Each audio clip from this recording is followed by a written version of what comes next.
আমাৰ অসমখনত যে বহিৰাগত মানুহ ভৰি পৰিল, ইয়াৰ কাৰণে দায়ী কোন? কোৱা হয় যে উত্তৰ পূবখন 7 ভনীৰ দেশ, আৰু সেই 7 ভনীৰ দেশৰ 7খন ৰাজ্যৰ ভিতৰত আমাৰ যিখন অসমখন অতিকে গুৰুত্বপূৰ্ণ।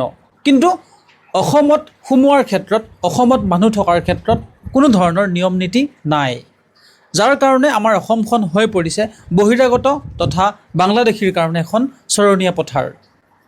যোনে যেনেকৈ মন যায়, য'ৰ পৰা মন যায় আহে, অসমত থাকে, কোনোবাই ব্যৱসায় কৰে থাকে, আৰু অসমত উঠি ৰজা বহি ৰজা হৈ পৰে। এই ক্ষেত্ৰত আমাৰ যিখন চৰকাৰ সেয়া ঢিলা। আজি বুলি নহয়, পূৰ্বৰ পৰা চলি অহা যিখন চৰকাৰ, সেই চৰকাৰখন ঢিলা। উত্তৰ পূৰ্বাঞ্চলৰ যিবোৰ জনজাতীয় ৰাজ্য, সেই ৰাজ্যসমূহত যাবৰ কাৰণে ভাৰতীয় মানুহৰ কথা বাদ দিলোঁ, অসমৰ মানুহেও, অসমখন ক'ত আছে? উত্তৰ পূবত। অসমৰ মানুহেও কিন্তু সেই ৰাজ্যসমূহত যাবৰ কাৰণে ইনাৰ লাইন পাৰ্মিট ল'ব লাগে। তেন্তে অসমৰ ক্ষেত্ৰত ILP কিয় কাৰ্যকৰী কৰা নহয়? আমি অসমৰ মানুহে অৰুণাচল যাবৰ কাৰণে পইচা দিব লাগে, কিন্তু তাহাঁতৰ মানুহবোৰে অসমত আহি অনাই বনাই ঘূৰি ফুৰে, কোনো নীতি নিয়ম নাই, একো নাই। তাৰ ফলত কি হ'ল?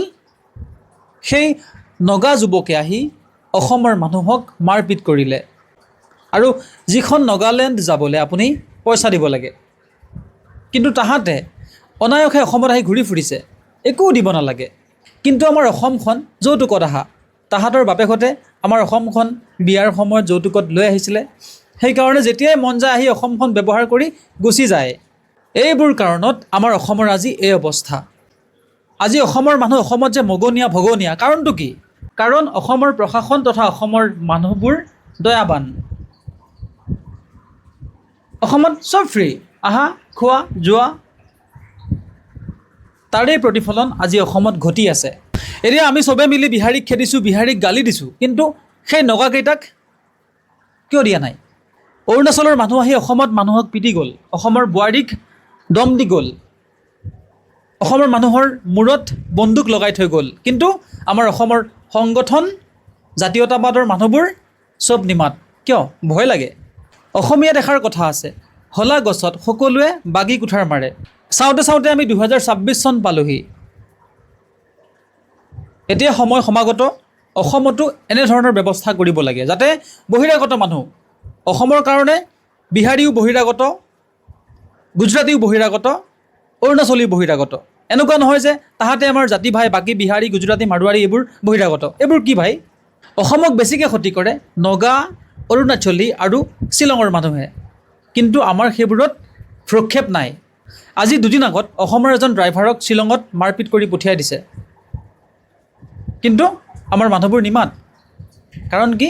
তেখেত ড্ৰাইভাৰ। মাৰিছে কোনে? ট্ৰাইবেল ব্ৰাদাৰ, জনজাতীয় ভাই। মানে শ্বিলঙৰ খাচীয়া মানুহখিনি আমাৰ জনজাতীয় ভাই, মানে মাৰিলেও মাৰক, একো নাই। কিন্তু আজি এজন বিহাৰী হিন্দুৱে এজন মানুহক আক্ৰমণ কৰোঁতে আহি গ'ল চবৰে ফিলিংছ। আৰু এনেকৈ দেশখন নচলে। সেইকাৰণে অসমতো ILP লাগে, অতি সোনকালে লাগে। সেই বাহিৰৰ মানুহবোৰে অসমত আহি অনায়সে বসবাস কৰে, চৰকাৰক পইচা নিদিয়ে, একো টেক্স নিদিয়ে, বিন্দাছ। কিন্তু আমি যদি যাওঁ 300 টকা পাছ দিব লাগিব। তাৰোপৰি ডকুমেণ্ট চেকটো আছেই। মানে কিমান সমস্যা, মানুহবোৰে কেতিয়া বুজিব? অসমত অহা প্ৰতিজন মানুহৰ কাৰণে আইনখন সমান হ'ব লাগে। উত্তৰ পূৰ্বাঞ্চলৰ ৰাজ্য হিচাপে অসমতো অতি শীঘ্ৰে ILP ব্যৱস্থা কৰিব লাগে, কাৰণ অসমখনো জনজাতীয় আৰু খিলঞ্জীয়া মানুহেৰে ভৰি আছে।